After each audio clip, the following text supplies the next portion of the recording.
চলে আসলাম লক্ষ্মীনারায়ণে। আর এখান থেকেই কিন্তু আমরা শাড়ি কিনি। আর এই বছর ভাবছি যে একটা ট্র্যাডিশনাল শাড়ি নিব।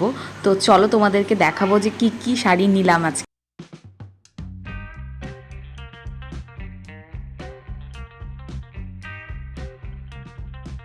Good morning everyone, welcome back to my channel to a new blog. আজকে দেখো বাড়িতে ও এনেছে হচ্ছে দেশি মুরগির মাংস, দেখতেই পাচ্ছ। আর তার সাথে এদিকে আমি করছি সকালবেলার জন্য ডালিয়া, সব সবজি দিয়ে।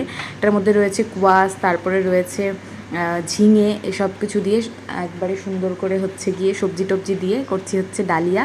আর এদিকে দেখতেই পাচ্ছ যে জল বসিয়ে দিয়েছি। জলটা হচ্ছে গরম জল চিকেনটাকে ভালো করে ধোয়ার জন্য। তো চলো করে নিই। এরপরে দেখো ডালিয়া তো খেয়ে নিয়েছি, আর এখন দেখো চিকেনটাকেও ভালো করে ধুয়ে নিয়েছি মানে গরম জল দিয়ে। আর এটা রয়েছে দেশি মুরগির মাংস, তোমাদেরকে তো বললামই। এখন এটাকে আমি ম্যারিনেট করব। তো তার মধ্যে প্রথমেই দিয়ে দিচ্ছি ফ্যাটানো টক দই, ঠিক আছে। আর আজকে কিন্তু আমি একটা অন্যরকম রেসিপি বানাবো, তোমরা তো নিশ্চয়ই টাইটেল আর থাম্বনেল দেখে সেটা বুঝেই গিয়েছো। তো আজকে আমি বানাবো মুরগ পোলাও।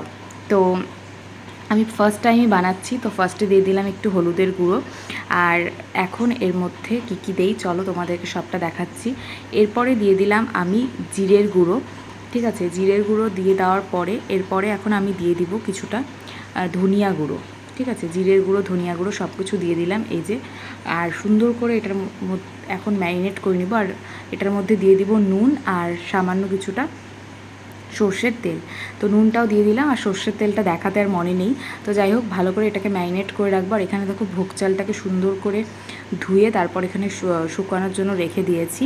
আর এদিকে দেখো পেঁয়াজ কেটে নিয়েছি, আর এখানে আদা, রসুন আর কাঁচা লঙ্কা, কাঁচা পাকা লঙ্কার পেস্ট রয়েছে।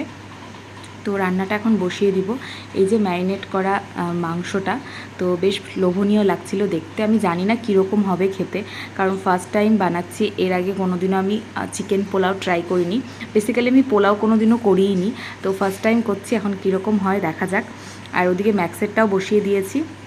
তো কড়াইতে দিয়ে দিলাম অল্প একটু তেল, আর এর মধ্যে এখন দিয়ে দিব কিছুটা পরিমাণ ঘি। তো যেহেতু আমি পোলাও করছি সেই কারণেই তেল আর ঘি দুটোই একসাথে দিয়ে দিচ্ছি।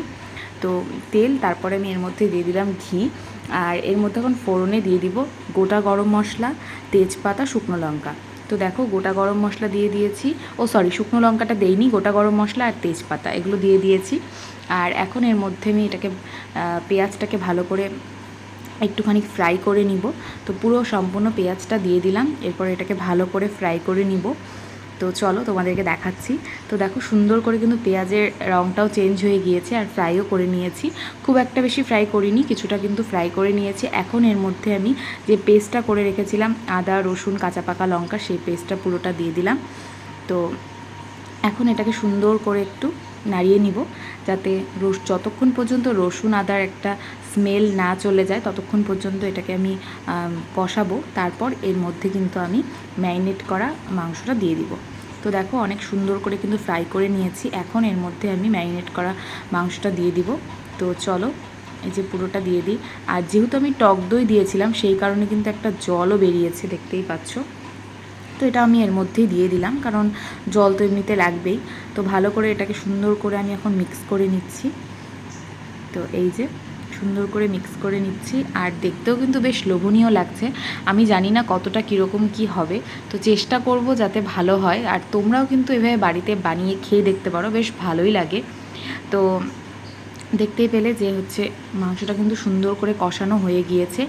এখন আমি এর মধ্যে যে চালটা ভিজিয়ে শুকিয়ে নিয়েছিলাম সেই চালটা দিয়ে দিচ্ছি, ঠিক আছে। আর কিছুটা আমি মাংস তুলে রেখেছি, অল্প একটু মাংস তুলে রেখেছি ঝোল সহকারে, যাতে সাথে খেতে ভালো লাগে। তারপর দেখো চালটাকে সুন্দর করে আমি কিন্তু ফ্রাই করে নিয়েছি মাংসর সাথে। আর এদিকে কিন্তু আমি গরম জলটাও বসিয়ে দিয়েছি।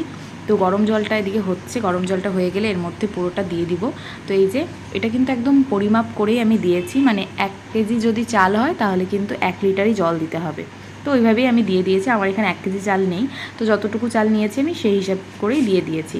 তো এটা দেখো এটা কিন্তু মোটামুটি 70% মতন হয়ে গিয়েছে। এখন আমি এটাকে কিন্তু দম দেব। দম দেওয়ার জন্য দেখো বসিয়ে দিয়েছি, নিচে গরম জল হচ্ছে আর ওপরে কিন্তু আমি সুন্দর করে ঢাকা দিয়ে দিয়েছি।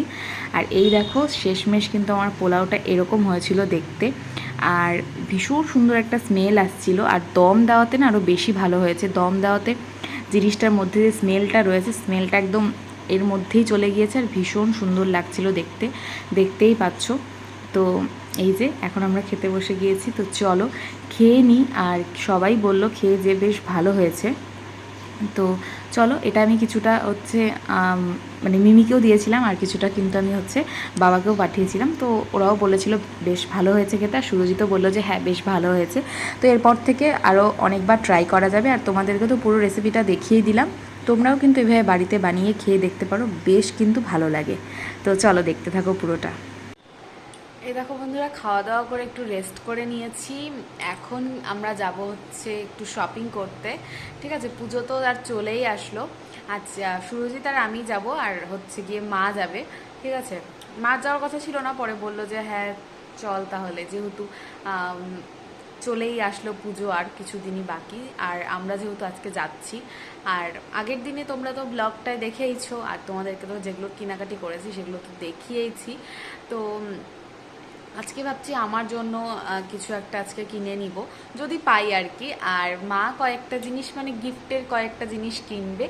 তো চলো সব কিছু তোমাদের সাথে শেয়ার করব। পুরো ব্লগটা তোমরা দেখতে থাকো, স্কিপ করো না। আশা করি তোমাদের ভিডিওটা ভালো লাগবে।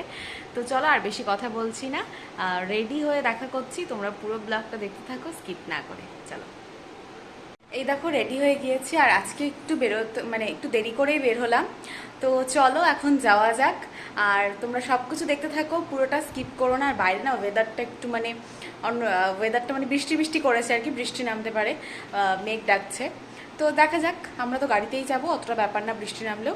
তো চলো, এই দেখো আমরা কিন্তু বাড়ির থেকে বেরিয়ে পড়লাম। আর তোমাদেরকে যেমনটা বললাম যে বৃষ্টি নেমেই যাবে, তো বৃষ্টি কিন্তু পড়ছিল ঝিরিঝিরি। তো চলো আমরা পৌঁছে যাই, তারপর তোমাদের সাথে দেখা করছি। তো এই দেখো চলে এসেছি আমরা লক্ষ্মীনারায়ণে, আর এখান থেকেই শাড়ি কিনি আমরা, তোমরা তো জানোই। তো আমি আর মা চলে এসেছি, আর সুরজিৎ গিয়েছে গাড়িটা পার্ক করতে। তো চলে এসেছি আমরা ভেতরে, এখন হচ্ছে শাড়ি দেখব। আর সত্যি বলতে আমার না শপিং করতে ভীষণ ভালো লাগে। মানে আমার যদি সব থেকে ইন্টারেস্টিং কোনো বিষয় হয় সেটা হচ্ছে ভিডিও করা প্রথম, তারপরে হচ্ছে কিন্তু মানে কেনাকাটি করা, মানে শপিং করা। সেটা শুধুমাত্র নিজের জন্য না, সবার জন্য কেনাকাটি করতেই আমার ভীষণ ভালো লাগে। তো এই দেখো এখানে কিন্তু আমাদের অনেক ধরনের শাড়ি দেখিয়ে দিল কথা বলার মাঝখানে দেখো সুন্দর সুন্দর কিন্তু অনেক ধরনের শাড়ি এবার এসেছে, মানে পুজো উপলক্ষে এই ধরনের শাড়িগুলো কিন্তু অনেক রয়েছে। তো এগুলো আমাকে দেখালো, তারপরে আমি দেখলাম হচ্ছে গিয়ে কাঁথা স্টিচ। তো যেহেতু আমার কাঁথা স্টিচ নেই, যদিও এটা কোনো নতুনত্ব তো শাড়ি না, তবে এটা কোনো দিনই পুরনো হবে না। ঠিক আছে, এটা হচ্ছে ট্র্যাডিশনাল শাড়ি, আর ট্র্যাডিশনাল শাড়ি কোনো দিনই পুরনো হয় না। তো প্রত্যেকটা কালার কম্বিনেশনই ভীষণ সুন্দর ছিল। তবে আমি কনফিউজ হয়ে যাচ্ছিলাম যে এই ইয়েলোটা নিব নাকি এই ব্লুটা নিব। ঠিক আছে, তো ব্লুটাও ভীষণ সুন্দর, আর ইয়েলোটাও কিন্তু ভীষণ সুন্দর। কোনটা তোমাদের বেশি ভালো লাগছে সেটা কমেন্ট করে জানিও, আর আমি কোনটা নিয়েছি তোমাদেরকে কিন্তু অবশ্যই বাড়িতে গিয়ে দেখাবো। এরপরে দেখো আমরা কিন্তু আরও অনেক ধরনের সিল্কের ওপর শাড়ি দেখলাম। এই শাড়িগুলো বেশ ভালো ছিল, এগুলো কিন্তু পিওর সিল্কের ওপরে। ঠিক আছে, তো এগুলো হচ্ছে দেখা হচ্ছে মা দিবে, গিফট করবে। কাকে কাকে কি গিফট করবে সেগুলো তো তোমাদেরকে পরে দেখাবই। তো এখানে দেখো আরও অনেক ধরনেরই কিন্তু শাড়ি আমরা দেখলাম। ঠিক আছে, তবে কি বলো তো, একটু নতুনত্বর মধ্যে নিতে চাচ্ছিলাম। অনেক তো পিওর সিল্ক রয়েইছে। তো এই দেখো এই শাড়িগুলো ভীষণ সুন্দর ছিল, প্রত্যেকটা শাড়িই কিন্তু বেশ সুন্দর সুন্দর। তারপরে দেখো এই দুটো শাড়ি নিয়ে একটু কনফিউজ ছিলাম যে এই শাড়িটা নিব না এই শাড়িটা নিব। তো দুটো শাড়িই ভীষণ সুন্দর, তো কোন শাড়িটা নেওয়া হয়েছে সেটাও তোমাদেরকে দেখাবো। এরপরে দেখো আরও কিছু শাড়ি আমরা দেখলাম। এই যে এই শাড়িগুলো তোমরা নিশ্চয়ই বুঝতে পারছো যে কাদের জন্য এই শাড়িগুলো দেখা হচ্ছে, তবে আমি তোমাদেরকে যখন দেখাবো তখন তো সব কিছু বলেই দিব। তারপরে কিন্তু দেখো আমাদের সব কিছু নেওয়া কমপ্লিট, এখন আমরা চলে যাব বাড়ি। তো চলো, তো দেখো সুরজিতের থেকে তো আমি গিফটটা নিয়ে নিয়েছি, আর মা যেগুলো গিফট করবে সেগুলোও নিয়ে নিল। এরপরে একদিন আসবো মার তরফ থেকে শাড়ি নেওয়ার জন্য, সেটাও তোমাদের সাথে শেয়ার করব। তো চলো আজকের ব্লগটাকে এখানে এন্ড করছি। ভালো লাগলে অবশ্যই ভিডিওটা ছেড়ে যাওয়ার আগে একটা লাইক করো, কমেন্ট করে জানিও যে ভিডিওটা কেমন লাগলো, আর বেশি বেশি করে শেয়ার করে দিও। ভিডিওগুলো ভালো লাগলে আমার চ্যানেলটাকে সাবস্ক্রাইব করো। তো চলো আজকের জন্য এইটুকুই, টাটা, বাই বাই।